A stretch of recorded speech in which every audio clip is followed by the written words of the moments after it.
पड़ा है, तो हमारे एक भारतीय होने के नाते हमें उसे उठाना चाहिए। हमारी क्या है, फंडामेंटल ड्यूटीज़ है। कौन सी? Fundamental duties. मौलिक कर्तव्य को क्या बोलते हैं? Fundamental duties. ये कितनी होती है? ये 7 होती हैं। कितनी? 7। ठीक है। अब बात करते हैं ऑस्ट्रेलिया की। ऑस्ट्रेलिया, तो ऑस्ट्रेलिया से हमने क्या लिया है? तो मैंने दोस्तों ऑस्ट्रेलिया से लिया है क्या? हमने लिया है, ये आप पढ़ चुके हैं, ऑस्ट्रेलिया से लिया है समवर्ती सूची। अब दोस्तों समवर्ती सूची क्या होती है? समवर्ती सूची वो सूची होती है जिसमें राज्य और केंद्र एवं राज्य दोनों मिलकर जिन सूची के विषय में काम करते हैं उन्हें हम क्या कहते हैं? समवर्ती सूची। जैसे कि हमारा शिक्षा हुआ, स्वास्थ्य हुआ, ये क्या समवर्ती सूची के भाग हैं। ठीक है। तो हमने क्या ऑस्ट्रेलिया से क्या लिया? समवर्ती सूची। ऑस्ट्रेलिया से हमने जब समवर्ती सूची ली है तो अब आगे बात करेंगे ऑस्ट्रेलिया से और हमने क्या क्या लिया। तो हमने ऑस्ट्रेलिया से लिया, ऑस्ट्रेलिया से हमने जो हम व्यापार करते हैं, जैसे कि अभी व्यापार करते हैं, कोई भी व्यापार, एनीथिंग, व्यापार करने की स्वतंत्रता, फ्रीडम ऑफ बिजनेस। तो हमने व्यापार करने की स्वतंत्रता, फ्रीडम ऑफ डूइंग बिजनेस कहाँ से लिया है? ऑस्ट्रेलिया से। ठीक है। अब हमारा नेक्स्ट जो ये कभी मुख्य रूप से यही देश थे, और हालांकि आपको मिल जाएंगे बट ये मेनली ये चीज़ें ज़्यादा पूछी जाती हैं। ठीक है दोस्तों।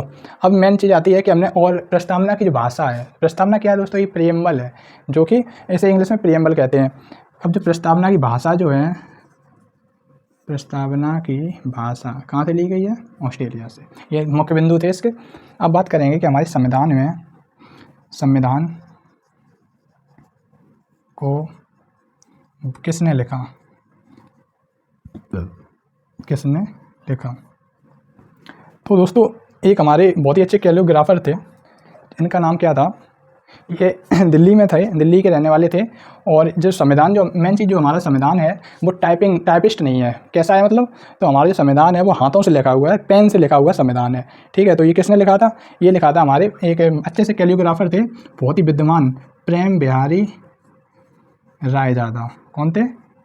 प्रेम बिहारी रायजादा। तो दोस्तों आपको मुझे लगता है कि याद भी होते जा रहे होंगे ये क्वेश्चन धीमे धीमे, और बहुत ही अच्छे टॉपिक का लोड नहीं लेने हैं, बिल्कुल नॉर्मल आपको पढ़ाई करनी है। मैं विश्वास दिलाता हूँ कि जीएस आपको लगभग कंप्लीट हो जाएगी मेरी एक बार देखने से। अगर आप 2 बार वीडियो को देख लेते हैं तो मुझे नहीं लगता कि आपको कोई भी टॉपिक जो मैं पढ़ाता हूँ वो छूटेगा। ठीक है। और काफ़ी अच्छे गिने चुने एकदम सटीक क्वेश्चन करवाता हूँ जो कि पेपर में आ सकते हैं। ठीक है। तो संविधान को किसने लिखा था? प्रेम बिहारी रायजादा। तो दोस्तों ये हिंदी और इंग्लिश में दोनों में ट्रांसलेशन किया था। तो ये क्वेश्चन हो रहा है कि जो हमारी ट्रांसलेशन किया था, जो प्रेम बिहारी रायजादा, हिंदी और इंग्लिश दोनों में इन्हीं ने किया था। तब एक क्वेश्चन ये आता है कि जो हमारा संविधान है, उस संविधान की मूल प्रति जो उस टाइम लिखा गया था वो अभी इस टाइम कहाँ है? मतलब अभी एक वो आपको पता होगा, सुना होगा कि हीलियम के एक बॉक्स में दिल्ली की जो संसद है, संसद में एक जगह पे रखा गया है हीलियम के एक कंटेनर में। उसको मूल प्रति जो हमारे संविधान की थी उसमें अभी उसको रखा गया है। ठीक है। तो कौन सी? हमारे संविधान की मूल प्रति, मूल बोले तो मेन, मूल प्रति हीलियम गैस से भरे कंटेनर में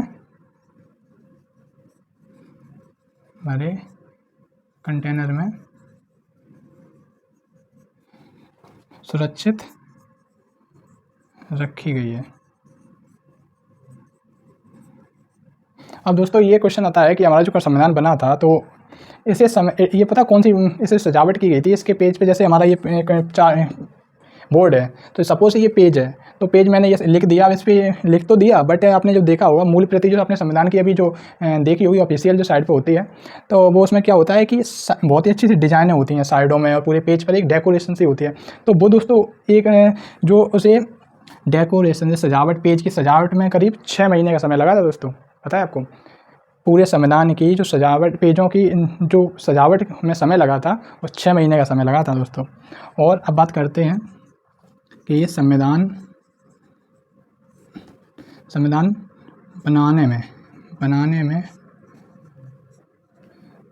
बनाने में कितना खर्चा हुआ?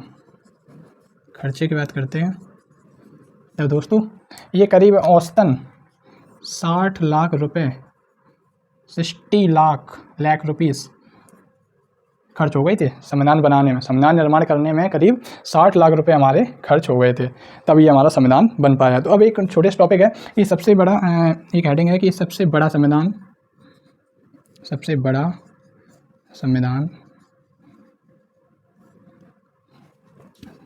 किस देश का है?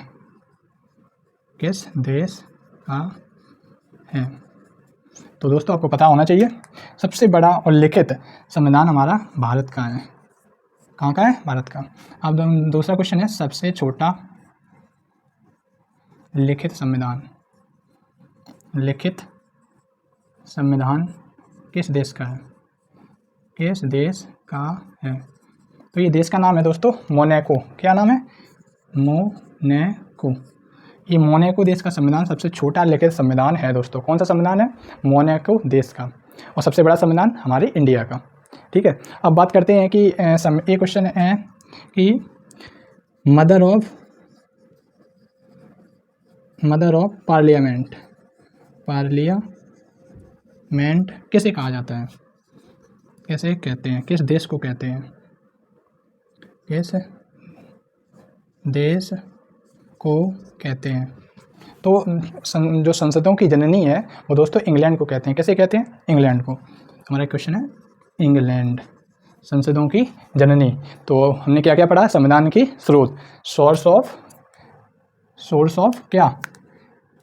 Source of constitution. तो हमने देखा कहाँ से लिया। तो हाँ दोस्तों एक क्वेश्चन है कि हमने ये संविधान जो है लगभग 60 देशों से लिया। कितने देशों से? 60 देशों से। हमारा एक क्वेश्चन और है कि जो हमारा संविधान है, हाँ दोस्तों, तो ये जो मोनाको का सबसे छोटा लिखित संविधान मोनाको का है। इसमें 3448 शब्द हैं। क्या? वर्ड। कितने? 3448 वर्ड। ठीक है दोस्तों, तो बताएं कैसा लगा टॉपिक हमारा। तो मैंने आपको बताया क्या क्या? संविधान के स्रोत, तो आपने ये पढ़ा होगा। सबसे ये मदर ऑफ पार्लियामेंट ये पूछा गया क्वेश्चन के विभिन्न प्रतियोगिताओं में पूछा जा चुका है। और सबसे अच्छा क्वेश्चन है कि संविधान को किसने लिखा? अपने हाथों से लिखा था, पेन से, बाई फाउंटेन पेन के द्वारा, नॉट टाइपिंग, समझे? प्रेम बिहारी रायजादा। ठीक है, अब कल फिर मिलेंगे। कल एक नया टॉपिक होगा। टॉपिक का नाम होगा प्रीएम्बल। क्या दोस्तों? बहुत ही इंपॉर्टेंट और अच्छी खासी क्वेश्चन उससे मिलते हैं आपको कंपटीशन में। तो हमारा कल का टॉपिक रहेगा क्या? प्रीएम्बल, यानी प्रस्तावना, भारत की प्रस्तावना, संविधान की प्रस्तावना के बारे में कल बात करेंगे। हाँ दोस्तों, एक इंपॉर्टेंट बात, अगर आपको कंप्लीट जीएस एंड खासतौर पे मैं आप बात करूँ तो अगर आपने CHSL and UP assistant operator की जो वैकेंसी निकली थी, असिस्टेंट एंड अपकमिंग वैकेंसी जो अभी 26,382 के आसपास जो अभी हमारे पद हैं कांस्टेबल के, वो आने वाले हैं जल्दी है दोस्तों। ऐसा है दोस्तों, जो चुनाव के लोग चक्कर में थे कि चुनाव होगा तो हम बिना पढ़े, ऐसी फीलिंग रहती है बच्चों की, घटिया किस्म की मानसिकता रहती है कि हाँ, तो कुछ लोग होते हैं कि सरकार चेंज हो जाएगी तो मेरी ये, पर दोस्तों ऐसा होता कुछ नहीं है। तो आप सभी को पता है सरकार जो थी वो वही आ चुकी है। तो आपको मन लगा के पढ़ना पड़ेगा, तभी आपको अच्छा सिलेक्शन मिलेगा बहुत ही जल्दी।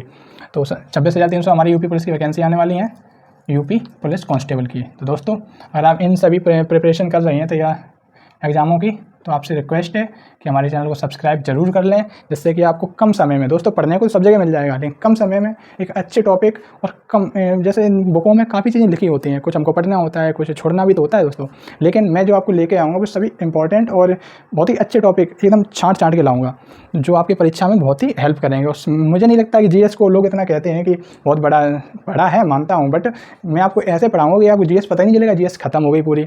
बहुत ही अच्छे टॉपिक के साथ फिर कल मिलेंगे। शुक्रिया, चैनल को सब्सक्राइब जरूर कर लें, लाइक शेयर एंड ये जरूर बताएं वीडियो कैसा लगा।